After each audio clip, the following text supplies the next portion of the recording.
안녕하십니까. 이창훈 알폰소입니다. 이게 아닌데, 사는 게 이게 아닌데. 김용택 시인의 시 그랬다지요의 첫 소절이지요. 교회 전례력으로 성령 강림 대축일인 5월 23일자 가톨릭 신문과 가톨릭 평화신문을 바탕으로 하는 가톨릭 평가서는 시인이 노래한 것처럼 이게 아닌데와 관련되는 이야기로 시작합니다. 한 해 약 2,400명의 노동자가 죽어가지만 1년에 평균 한 건도 실형을 선고받지 않고 선고받은 실형의 최고 형량도 거의 1년을 넘지 않는다. 한국공인노무사회 회장 박영기 노무사가 한 말입니다. 달리 말해서 한 해에 2,000명이 넘는 노동자가 각종 산업재해로 사망하지만 책임을 묻거나 제대로 책임을 지는 사람이 거의 없다는 것입니다. 대법원 양형위원회 자료에 따르면 2015년부터 2019년까지 5년간 산업재해로 인한 사망에 따른 안전보건 조치 의무 위반으로 실형을 선고받은 건은 4건에 불과합니다. 전체 217건 중 98%가 넘는 213건이 집행유예를 받았다고 합니다.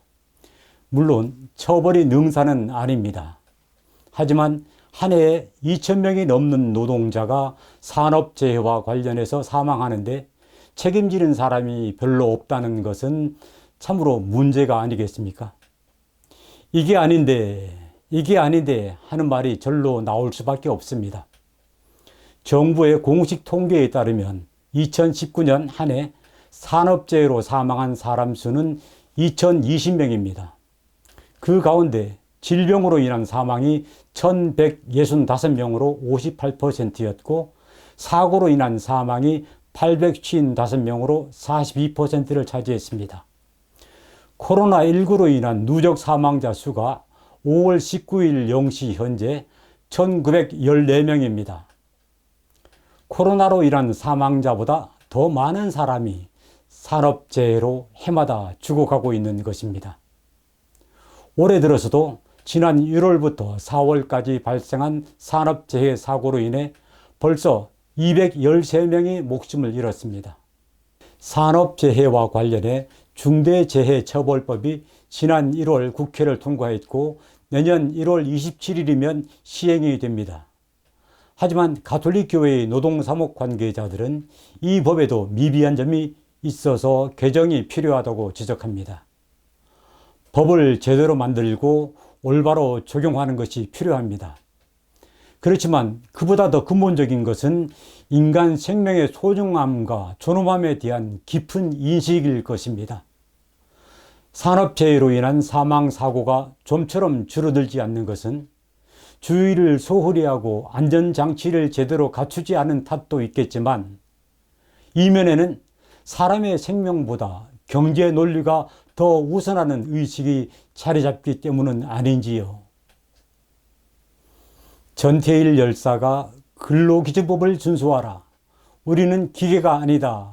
라고 외치며 산화한 지 50년이 지났습니다만 아직도 한 해 2,000명이 넘는 산업재해 사망자가 생긴다는 것은 참으로 부끄러운 일입니다.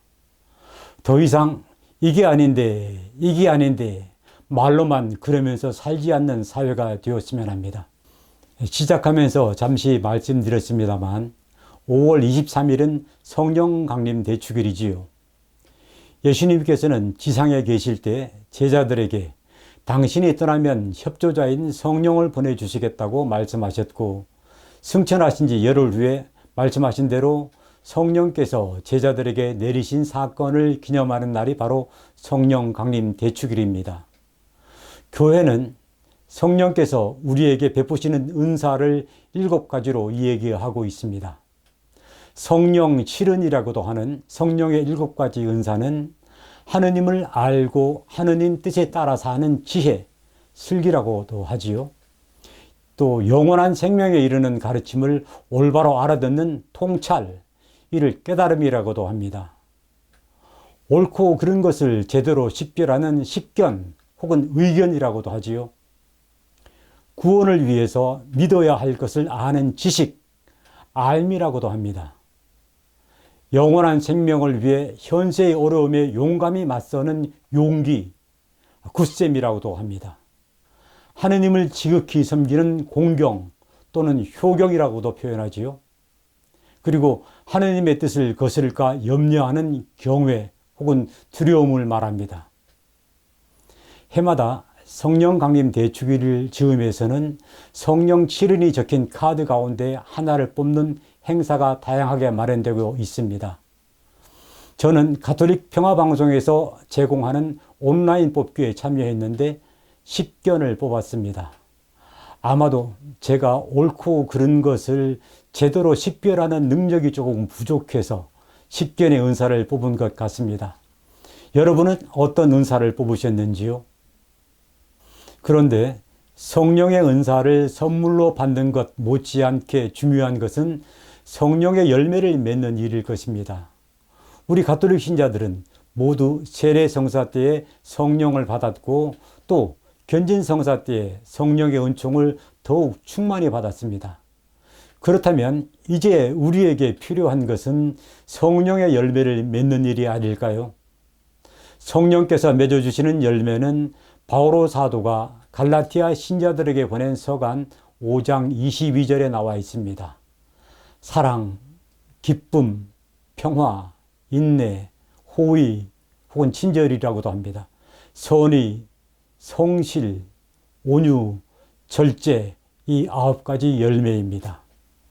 이 9가지 열매 가운데 내가 맺는 열매는 어떤 열매가 튼실하고 또 어떤 열매가 부실한지를 이번 성령 강림 대축일을 지내면서 다시 한번 되돌아보고 더욱 좋고 알찬 열매를 맺을 수 있도록 성령의 도움을 청하면서 다시 한번 다짐해 보시면 어떻겠습니까? 간추린 국내외 소식 몇 가지 전해드립니다. 주교회의 교육위원장 문창우 주교는 제16회 교육주간을 맞아 담화를 발표하고 학교와 사회에서 형제를 바탕으로 평화를 실현하는 그리스도인이 되어달라고 당부했습니다. 한국천주교회는 지난 2006년부터 5월 마지막 한 주간을 교육주간으로 정해 지내고 있지요. 올해 교육주간은 5월 24일부터 5월 30일까지입니다. 프란치스코 교황이 평신도 교리교사를 교회의 공식 직무로 인정하는 자의교서 유구한 직무를 발표했습니다. 이로써 평신도들은 전례에서 성경을 봉독하는 독서직과 또 재단에서 봉사하는 시종직 외에 교리교사 직무도 공식적으로 수행할 수 있게 됐습니다. 이주민들의 인권 보호를 위한 강원 이주 여성 상담소가 강원도 춘천시 중앙로 67번 길 현지에서 문을 열었습니다. 강원 이주 여성 상담소는 춘천교구가 지원한 건물에서 착한 목자 수녀회 수녀들이 이주 여성과 그 가족들을 위한 다양한 프로그램을 운영합니다. 교황청 종교간 대화평의회 의장 아유소 기소 추기경은 19일 부처님 오신 날을 기념해 경축 메시지를 발표하고 온 세상 불자들에게 마음의 기쁨과 평온과 희망이 깃들기를 기도한다고 축원했습니다. 의정부 교구 갈매동 본당이 5월 29일 경기도 구리시 산마루로 현지에서 교구장 이기현 주교 주례로 새 성당 봉헌식을 합니다. 갈매동 본당은 2018년 8월 구리 인창동 본당에서 분가했습니다. 한국평협이 가톨릭 평화방송 평화신문과 공동으로 벌이는 백신 나눔 운동에 많은 분의 성금이 답지하고 있습니다.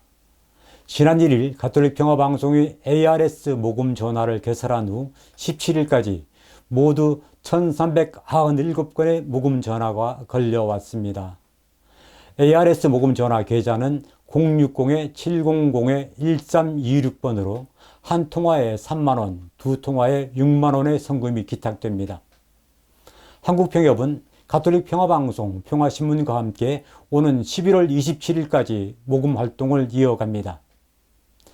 백신 나눔 운동에 참여해 주신 분들께 감사드리며 더 많은 분들이 사랑으로 동참해 주시기를 부탁드립니다.